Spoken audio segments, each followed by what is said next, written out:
And today we're talking split testing. So let's go real quick. Emails.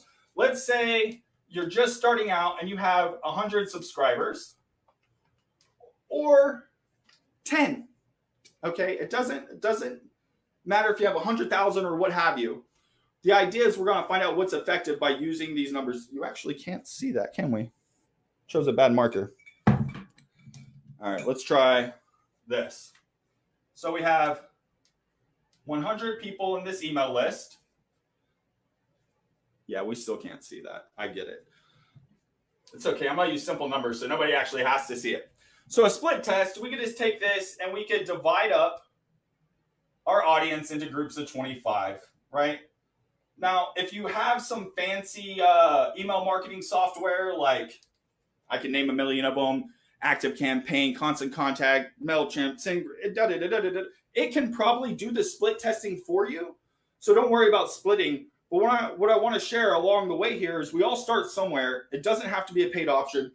The same thing that we're going to talk about in email, you can do in a poll on Facebook. If you hop into your favorite Facebook group, it might even be this one, and just run a poll, right? So what we're talking about in an email would be as simple as changing the subject headline and then seeing how many people in the subject headline clicked and opened that email, right? So if we send to 100 people and 10 people open this email and 5 people open this email and no one opens this email, we can somewhat assume that we're getting an idea of what's going to work best for a test. Now, an advanced marketing strategy of this would be to do it on Facebook. So let's talk about Facebook for a second, or maybe how you would do this with 10,000 contacts, right? You're not going to be able to see quite the same. Maybe on Facebook, you're not sending it to 100 people specifically on Facebook. You're not sending an ad specifically to 100 people. You're maybe sending an ad to an audience that would be pre-interested in what you're doing. So if you're a coach, maybe you advertise to people who follow Tony Robbins, right? If you've got your new book that you want to come out.